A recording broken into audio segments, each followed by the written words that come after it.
What's good, YouTube? It's your boy Clue, and welcome back to another video.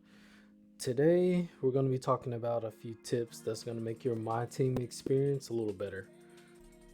I've got 5 tips in total, but let's get started with number 1. Tip number 1, have a game plan. Whether it's a playbook or freelance, it's always good to have a game plan, especially against players who off-ball, because I know that's annoying. The meta in MyTeam has always been 5-out offense, but if you incorporate some plays, whether it's a freelance play or a playbook, that just makes you that much more deadly. And most of the time, off-ballers are so focused on the ball that they forget to follow their man, which leads to wide open shots.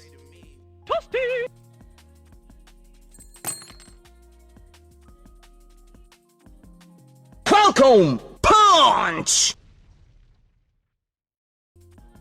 Tip number 2, use locker codes. If you've been playing MyTeam as long as me, you remember running 2K's live streams that you had to sit in for hours just for a chance for a locker code that was redeemable for 10 people maybe. 2K and Ronnie has come a long way from there, so I'll give them kudos for that.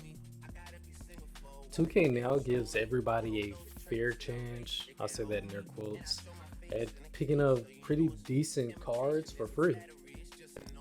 Some locker codes do expire within a week, I believe. Make sure you follow the official Twitter page of MyTeam to get the latest codes. You got me. Tip number 3, take advantage of the offline game modes. If you don't want to break the bank and still improve your team, game modes like Domination and the challenges provide decent upgrades for your team for free. They do take a little bit of time though. If you're a casual player, modes like Domination can be pretty intimidating, so much so that people just skip them altogether. But if you have the time and the motivation, definitely try to finish those game modes. I know some of you are just gonna say, I'll just buy packs, I don't have time to do all that. But offline game modes are also a great way to farm MT and VC. I would also include grading cards and evos in this category as well. When you grade your cards, it increases their value and you can usually resell them for a higher price. Evos or evolutions improve your cards just by playing the games. Sometimes you can play multiplayer game modes or offline game modes to improve those cards. Tip number 4, learn how to L2 cancel. If you know anything about dribble gods, you know they rule the park in 2K. And no matter who you ask, the first thing they'll tell you to learn to become one is the L2 cancel or momentum dribble. In years past, the momentum dribble was the basic crossover to set up the speed boost glitch. Now that 2K has simplified that, comp players went back to the lab to figure out what they needed to do to separate themselves again. And that's where the L2 cancel comes in.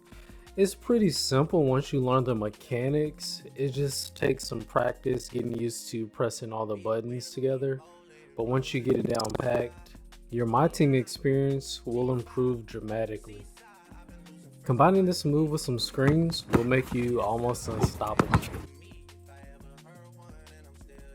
Last and most importantly is have fun. I know it's pretty corny, but hear me out.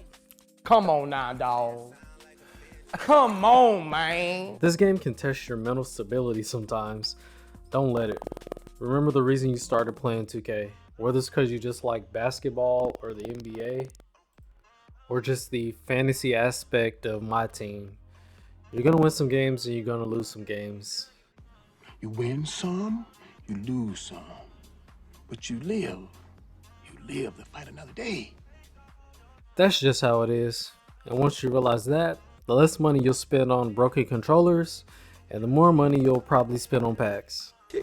It's calling me. And that's really all I got.